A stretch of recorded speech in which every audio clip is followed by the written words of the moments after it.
पर बड़ी जानकारी, जमाखोरी पर केंद्र सरकार का शिकंजा। रबी सीजन की उपज से पहले गेहूं पर स्टॉक लिमिट लगाई गई है। कारोबारी व्यापारी नहीं कर सकेंगे गेहूं की बड़ी जमाखोरी। थोक व्यापारी के लिए 500 मैट्रिक टन गेहूं की स्टॉक लिमिट है और रिटेल आउटलेट के लिए आपको बता दें कि 5 टन की स्टॉक लिमिट। केंद्र सरकार ने स्टॉक लिमिट का यहां पर नोटिफिकेशन भी जारी कर दिया है। तो जमाखोरी पर केंद्र सरकार का ये शिकंजा, ये बड़ी जानकारी। केंद्र सरकार ने स्टॉक लिमिट का नोटिफिकेशन जारी कर दिया है। जमाखोरी पर केंद्र सरकार जो है, अब देखिए यहां पर शिकंजा कसती हुई। ज्यादा जानकारी के लिए संवाददाता राकेश हमारे साथ फोन लाइन पर जुड़ चुके हैं। राकेश, क्या कुछ जानकारी अब जमाखोरी पर केंद्र सरकार का ये शिकंजा, क्या कुछ अपडेट इस पूरे मामले को लेकर? बिल्कुल, देखिए जिस तरीके से अभी रबी की उपज में गेहूं आने वाला है और गेहूं को लेकर अब केंद्र सरकार ने चूंकि पहले जिस तरह की शिकायतें मिली हैं कि बहुत बड़े पैमाने पर व्यापारियों द्वारा गोदाम बना लिए जाते हैं, इन गोदामों में किसानों से जो गेहूं की उपज है उसको सस्ती दरों पर खरीदा जाता है और बाद में इसकी कीमतें बढ़ा दी जाती हैं। लेकिन अब केंद्र सरकार ने स्टॉक लिमिट लगा दी है, जिससे जो रिटेल व्यापारी हैं, थोक व्यापारी हैं और इसके अलावा चैन जो कारोबारी हैं, उन पर एक स्टॉक की सीमा निर्धारित की है। 500 मैट्रिक टन से ज्यादा जो है थोक व्यापारी अब माल का स्टॉक नहीं कर सकेंगे। छोटे जो आउटलेट हैं उनके पास 5 टन यानी 50 बोरियों की क्षमता के आसपास जो है आउटलेट पर और 5000 बोरियां जो है थोक व्यापारियों के यहाँ। इससे ज्यादा स्टॉक लिमिट पर अब केंद्र सरकार और राज्य सरकार की एजेंसियां कार्य कर सकेंगी। निश्चित केंद्र सरकार का जो इसके पीछे है वो ये है कि गेहूं की स्टॉक लिमिट बढ़ाने से बाजार में शॉर्टेज उपलब्ध होती है। जब कीमतें बढ़ाने के बाद कारोबारी इस पर मोटा मुनाफा कमाने के बाद इसको बेचते हैं। तो अब ये प्रयास शुरू किए हैं, स्टॉक लिमिट के आदेश जारी, गजट नोटिफिकेशन जारी कर दिया है और अब इसका असर निश्चित ही इस बार जो रबी की उपज के दौरान गेहूं की फसल आएगी उस पर देखा जाएगा कि कारोबारी अब बड़े लेवल पर स्टॉक गेहूं का नहीं कर सकेंगे। गेहूं बाजार में आम आदमी के लिए उपलब्ध होना चाहिए, सस्ती दरों पर उपलब्ध होना चाहिए। इसी दिशा में प्रयास केंद्र सरकार द्वारा किए जा रहे हैं। बिल्कुल राकेश, देखिए जब स्टॉक में गेहूं या ऐसी फसलें कर ली जाती हैं, जो आम जनता है उसको भी काफी परेशानी का सामना करना पड़ता है। जो रेट होते हैं वो भी ज्यादा बढ़ जाते हैं। अभी लोगों से बातचीत हो पाई है, उनका क्या कहना है? बिल्कुल, इस बारे में हमारी कारोबारियों से बात हुई है, लोगों से बात हुई है। कारोबारियों का कहना है कि जिस तरीके से स्टॉक लिमिट लगाई गई है, ये स्टॉक लिमिट व्यापारियों के हित में नहीं है और इससे जो कारोबारियों का ये मानना है कि जो किसान है उसको उसकी उपज का सही दाम नहीं मिलेगा। दूसरी तरफ किसान को अब उपज का कितना लाभ मिल पाएगा, क्योंकि जब वो अपनी उपज मंडी में बेचने जाएगा तो क्या उसे व्यापारी खरीद पाएंगे, क्योंकि जब स्टॉक लिमिट लगने से एक व्यापारी निश्चित मात्रा में ही खरीदी कर सकेगा और उसका स्टॉक कर सकेगा, तो उससे दाम गिरने की जो है संभावना भी बनी है। तो अब जब किसान को अगर दाम नहीं मिलेगा तो केंद्र और राज्य सरकार इसी दिशा में प्रयास है किसान को उसकी उपज का पूरा लाभ मिले। अब वही कारोबारी जब स्टॉक लिमिट के दायरे में आते हैं तो निश्चित उनके कारोबार पर भी विपरीत असर पड़ता है कि वो एक निर्धारित से ज्यादा खरीदी नहीं कर पाएंगे। बिल्कुल राकेश, आप नजर बना करके रखिए, आगे आपसे अपडेट लेंगे। फिलहाल शुक्रिया तमाम जानकारी साझा करने के लिए। तो चलिए रुक करते हैं इस वक्त की बड़ी खबर की ओर। आपको बता दें कि करौली जिले में माइनिंग के अकूत भंडार और 1888 हेक्टेयर क्षेत्र में आयरन के भंडार मिले हैं। हिंदौरा सिटी के पास गांवों में ये अकूत भंडार और 840 मैट्रिक टन आयरन की संभावना जताई जा रही है। मैग्नेटाइट और हेमेटाइट के संकेत भी मिले हैं। करौली में निवेश, रोजगार व राजस्व के नए अवसर खुलेंगे और स्टील, सीमेंट उद्योगों सहित अन्य उद्योगों के भी अब पंख लगेंगे। माइनिंग ब्लॉकों की कंपोजिट लाइसेंस के लिए नीलामी की तैयारी है और चुंबकीय प्रकृति के मैग्नाइट और नॉर्मल हेमेटाइट आयरन ओर के भंडार है। तो करौली के खोड़ा, डेड्रोली, टूडुपुरा और लिलोटी गांवों में आयरन के ब्लॉक्स हैं।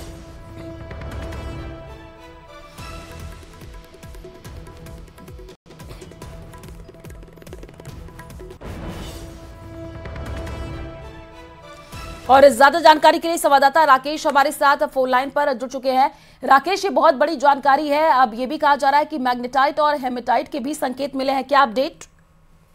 बिल्कुल, देखिए पहली बार है जब करौली जिले और भरतपुर संभाग के जिलों में बड़े स्तर पर माइनिंग के लिए सर्च की जा रही है। और ये करौली जिले के जो गांवों में अब आयरन के अकूत भंडार मिले, आयरन के साथ साथ यहाँ पर बड़े पैमाने पर जो दूसरे खनिज हैं उनके भी भंडारण यहाँ पर जमा पाए गए हैं। अब मुख्यमंत्री भजनलाल शर्मा के निर्देश पर जब माइनिंग विभाग एक्शन में आया है और वहां पर जांच की गई है, तो ये ग्रामीण इलाकों में माइनिंग के भंडार है। चूंकि करौली जिले का पत्थर देश और दुनिया में जो है प्रसिद्ध है, चाहे वो राम मंदिर के निर्माण का मामला हो या दूसरी जगह, तो वहां की माइनिंग को एक प्रॉपर प्लेटफॉर्म मिले। अब ये जो 840 मैट्रिक टन आयरन के भंडार, एक बहुत बड़ा भंडार है। इससे निश्चित तौर पर सीमेंट इंडस्ट्री के साथ साथ जो दूसरी इंडस्ट्री है, उनको, स्टील इंडस्ट्री है, इनको बड़ा सपोर्ट मिलेगा। इसमें आयरन के साथ साथ दूसरे अन्य माइनिंग भी सामने आई है, जिनकी अभी भी जांच जारी है, चूंकि शुरुआती दौर है। और ये कुछ गांवों में जो जांच की गई है वहां पर 840 मैट्रिक टन मिला है। अभी तो पूरे जिले के साथ साथ ऐसे जो संभावित क्षेत्र हैं जहां पर बड़े लेवल पर जो बिल्कुल इससे रोजगार के भी नए अवसर खुलेंगे। राकेश, आप नजर बना करके रखिए। शुक्रिया तमाम जानकारी साझा करने के लिए।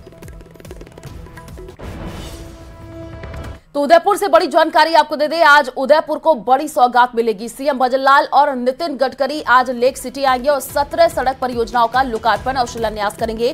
2500 करोड़ के प्रोजेक्ट्स का लोकार्पण शिलान्यास होगा। तो इस वक्त की ये बड़ी जानकारी, आज उदयपुर को बड़ी सौगात मिलने जा रही है।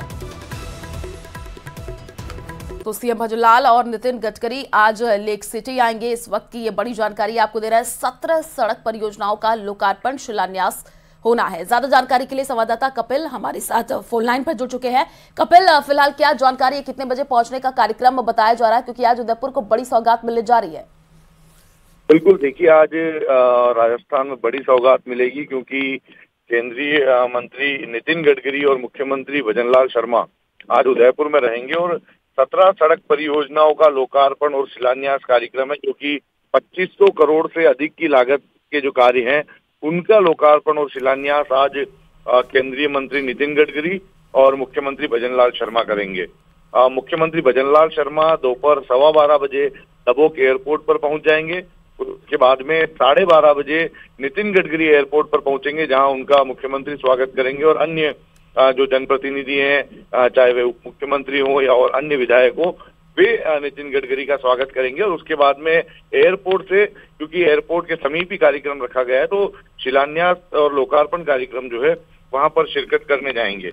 इसके अलावा और भी कार्यक्रमों में नितिन गडकरी और मुख्यमंत्री भजनलाल शर्मा शिरकत करेंगे और इस एक दिवसीय दौरे में उदयपुर में अलग अलग जगह सभाओं को संबोधित करने के बाद में पुनः यहाँ से उदयपुर से रवाना होंगे।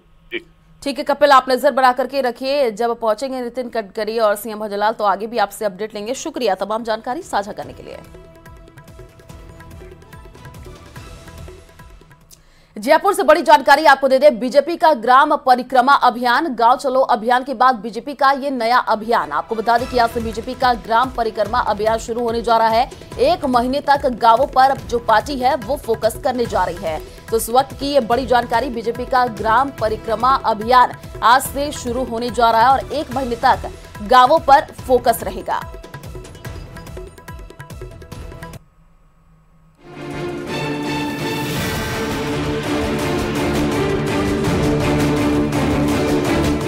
लोकसभा चुनाव ज्यादा दूर नहीं है, ऐसे में हर वर्ग को साधने की कोशिश बीजेपी कर रही है। इसी कड़ी में पहले गांव चलो अभियान चलाया गया और अब ग्राम परिक्रमा यात्रा का आगाज होने जा रहा है। सोमवार से बीजेपी पूरे देश में इसकी शुरुआत करने जा रही है। राजस्थान के संगठनात्मक 44 जिलों से भी यात्रा का शुभारंभ होगा, जहां गाय, हल, ट्रैक्टर और दूसरे कृषि यंत्रों की पूजा से कार्यक्रम का शुभारंभ होगा। इस यात्रा में ग्रामीणों और किसानों से चर्चा कर लोकसभा चुनाव के संकल्प पत्र के लिए सुझाव भी लिए जाएंगे। किसानी बने, किसान का सम्मान हो, जैविक कृषि को बढ़ावा देने के लिए हम लोग कार्य कर रहे हैं। इसलिए किसान की समृद्धता के लिए पूरा का पूरा एक कार्य संपूर्ण देश में किया जा रहा है और डबल इंजन की सरकार राजस्थान और केंद्र की सरकार मिलकर के राजस्थान के किसानों को वैभव संपन्न बनाने के लिए, समृद्धशाली बनाने के लिए कार्य कर रही है। ग्राम परिक्रमा यात्रा की शुरुआत बीजेपी के राष्ट्रीय अध्यक्ष जेपी नड्डा उत्तर प्रदेश के मुजफ्फरनगर से करेंगे, जिसके तहत ग्राम परिक्रमा यात्रा देश के 2.25 लाख गाँव में जाएगी। हमारे राष्ट्रीय अध्यक्ष आदरणीय जगत प्रकाश नड्डा जी उत्तर प्रदेश के मुजफ्फरनगर के सुकरताल से ग्राम परिक्रमा यात्रा का 12 फरवरी को शुभारंभ करेंगे। राजस्थान के 44 जिलों में ये यात्रा एक साथ 12 फरवरी को प्रारंभ होगी। गांवों का विकास प्रधानमंत्री नरेंद्र मोदी की प्राथमिकता में शामिल रहा है। ऐसे में ग्राम परिक्रमा यात्रा में न सिर्फ किसान और ग्रामीणों से बातचीत की जाएगी, बल्कि गांव के विकास के एजेंडे पर भी रणनीति तय होगी। इसके अलावा सभी देवताओं के स्थान पर स्वच्छता अभियान चलाया जाएगा। राजस्थान की 11,152 ग्राम पंचायतों में ये अभियान चलेगा। सोमवार से शुरू होने वाली ग्राम परिक्रमा यात्रा देश के करीब 2.25 लाख गाँव में जाएगी, जहां किसानों को केंद्र की किसान और कृषि क्षेत्र के उत्पादन के लिए किए जा रहे कामों की जानकारी दी जाएगी। इसके साथ ही जल संरक्षण, डिजिटल भुगतान, स्वच्छता अभियान, वोकल फॉर लोकल, घरेलू पर्यटन और जैविक खेती के बारे में किसानों को जागरूक किया जाएगा। लेकिन जिस तरह गांव चलो अभियान के बाद ग्राम परिक्रमा यात्रा का आयोजन किया जा रहा है, उससे साफ है कि बीजेपी लोकसभा चुनाव से पहले किसानों को पूरी तरह साधना चाहती है। Bureau report, news 18 Rajasthan. Jaipur से बड़ी जानकारी आपको दे दें। जयपुर दौरे पर उपराष्ट्रपति जगदीप धनखड़। आपको बता दें कि सीएम भजनलाल ने जगदीप धनखड़ का स्वागत किया है। उपराष्ट्रपति जगदीप धनखड़ ने सीएमआर में डिनर किया। उपराष्ट्रपति और मुख्यमंत्री के परिवार के सदस्य भी इसमें मौजूद रहे। तो ये बड़ी जानकारी जयपुर के दौरे पर उपराष्ट्रपति जगदीप धनखड़ है और ये तस्वीर हम आपको दिखा रहे हैं, जिसमें देखिए सीएम भजनलाल शर्मा से मुलाकात करते हुए वो दिखे हैं और साथ ही दोनों परिवारों के बीच यहां पर मुलाकात का दौर चला और डिनर भी दोनों परिवारों ने साथ में बैठ करके किया। जिन्होंने छात्र जीवन से कांग्रेस के साथ सियासी सफर की शुरुआत की, अब उन्हें 6 साल के लिए कांग्रेस से बाहर कर दिया गया है। वो भी इसलिए क्योंकि आचार्य प्रमोद कृष्णम इन दिनों राम के रंग में नजर आ रहे थे। पार्टी से बाहर निकाले जाने पर प्रमोद कृष्णम ने कांग्रेस पर कई गंभीर आरोप भी लगाए हैं। इसी पर देखिए हमारी ये खास रिपोर्ट।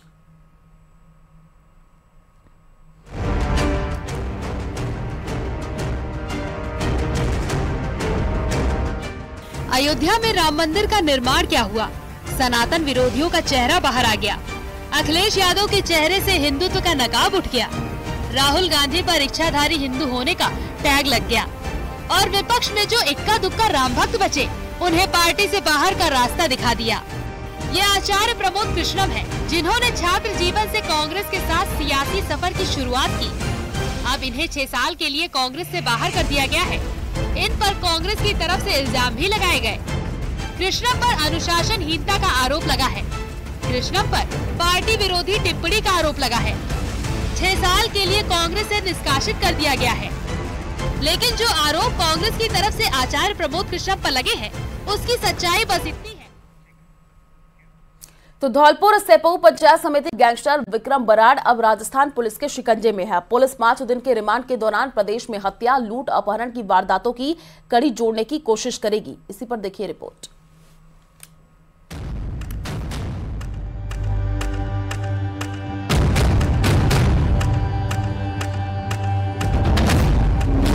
गैंगस्टर विक्रम बराड़ गिरफ्तार।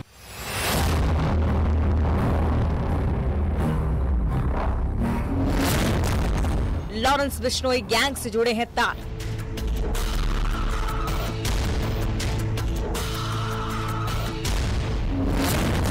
बराड़ बोलेगा, राज खोलेगा। ये तो 5 दिन का ब्रांड है। इसका विक्रम का जो रिमांड है वो 5 दिन के लिए दिया अभी कोर्ट ने जी। इसमें हम विस्तृत अनुसंधान करेंगे, पूछताछ करेंगे। क्या मामला है, किस मामले में गिरफ्तार किया गया है, क्यों प्रोटेक्शन वारंट पे विक्रम को लाया गया था? ये चम्बू पुलिस स्टेशन पे 2021 में एक बड़ी वारदात हुई थी डकैती की। उसमें मेन मास्टरमाइंड यही था। उस टाइम से लगातार फरार था। अन्य जो थे इसके साथी वो तो पकड़ लिए थे सब। फिलहाल कहाँ बंद था? ये अभी पटियाला जेल में बंद था, वहाँ से प्रोटेक्शन वारंट पे कर लेके आए हम। चप्पे चप्पे पर पैनी नजर, लम्हे लम्हे की खबर। विक्रम बराड़ को बुलेट प्रूफ जैकेट तक पहना रखी, चूंकि जान को खतरा विक्रम ने बताया है। तस्वीरें राजधानी जयपुर की है। चौमू थाना पुलिस कुख्यात अपराधी विक्रम बराड़ की जुबानी उसके अपराध की कहानी जानने में जुटी है। वो विक्रम बराड़ आज जयपुर पुलिस की गिरफ्त में है। चोमू थाना पुलिस ने विक्रम बराड़ को प्रोडक्शन वारंट पर लिया, जिसके बाद यहां पर लाके डकैती के मामले में गिरफ्तारी की गई। और ये जो डकैती का जो केस था करीब 2 साल पुराना है। वर्ष 2021 में ज्वेलरी शोरूम में एक डकैती की वारदात हुई थी, जिसमें विक्रम बराड़ का नाम भी सामने आया था। लेकिन विक्रम बराड़ चूंकि संगठित क्राइम में इन्वॉल्व होने की वजह से वो दुबई में फरारी काटा, लेकिन करीब 6 महीने पहले जब एनआईए ने विक्रम बराड़ को दुबई से गिरफ्तार किया, उसके बाद में उसे यहाँ जेल में लाया गया। उसके बाद जब नाम सामने आया कि डकैती केस में विक्रम बराड़ आरोपी है, तब चोमू पुलिस को आज उसकी कस्टडी मिली है। प्रोडक्शन वारंट पर लाने के बाद आज विक्रम बराड़ को जेल में पेश किया गया। दरअसल चोमू पुलिस ने कल विक्रम को पंजाब की पटियाला जेल से प्रोडक्शन वारंट पर गिरफ्तार किया, जिसे उसने रविवार को कड़ी सुरक्षा के बीच अदालत में पेश किया। पैर में चोट लगने के कारण बैसाखियों के सहारे विक्रम बराड़ को न्यायालय ले जाया गया। विक्रम की सुरक्षा के लिए अत्याधुनिक हथियारों से लैस स्पेशल कमांडोज लगाए गए। इसके अलावा अतिरिक्त पुलिस बल को भी तैनात किया गया था। हथियारबंद कमांडो की मौजूदगी में गाड़ियों के बीच, बख्तरबंद गाड़ियों के बीच विक्रम बराड़ को कोर्ट में लाया गया और यहीं पर पुलिस की तमाम जो गाड़ियां एस्कॉर्ट करते हुए विक्रम बराड़ को लेकर के कोर्ट में पहुंची। और यहीं पर आप देख सकते हैं इस वक्त विक्रम बराड़ की कोर्ट में पेशी चल रही है। इसके अलावा चोमू थाना प्रभारी प्रदीप कुमार शर्मा, उसके अलावा हिम्मत सिंह जो कि हमारा थाना प्रभारी है, वे करीब 50 पुलिसकर्मियों की मौजूदगी में विक्रम बराड़ को लेकर के कोर्ट में पहुंचे। और यहीं पर डकैती के मामले में विक्रम बराड़ को लेकर के इस वक्त सुनवाई चल रही। आपको बताते चले कि चोमू शहर के मुख्य बाजार में करीब 2 साल पहले ज्वेलर्स की दुकान पर दिन दहाड़े हुई डकैती के मामले में विक्रम बराड़ फरार चल रहा था। मिली जानकारी के मुताबिक चोमू शहर के एमके सन्स ज्वेलर्स पर 11 अप्रैल 2021 को दिन दहाड़ी डकैती की वारदात हुई थी। बदमाश करीब 12 लाख रुपए नगद, 1.5 किलो सोना और 1.5 किलो चांदी लेकर फरार हो गए थे। इस मामले में पुलिस ने कार्रवाई करते हुए 9 आरोपियों को गिरफ्तार कर लिया था। लेकिन मामले का मास्टरमाइंड विक्रम बराड़ काफी समय से फरार चल रहा था। गिरफ्तार आरोपियों से लूटा गया सोना और चांदी बरामद करने में पुलिस सफल रही थी, लेकिन नगद राशि बरामद नहीं कर पाई। इस घटना को खारिज करने के लिए सारा षड्यंत्र किया था। इसी ने वो शूटर वगैरह इसी ने भेजे थे जी।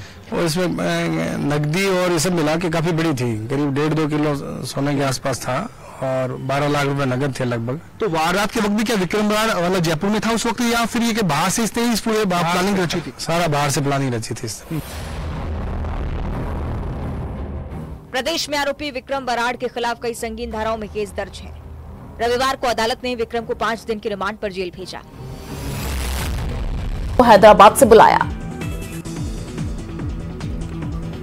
पाकिस्तान आम चुनाव की तस्वीर अब तक साफ नहीं है। अब तक सबसे आगे 102 पीटीआई समर्थित उम्मीदवार। न्यूज़ 18 राजस्थान के लिए जयपुर से विष्णु शर्मा की रिपोर्ट। तो चलिए रुक करते हैं टॉप 10 खबरों की ओर। लोकसभा चुनाव से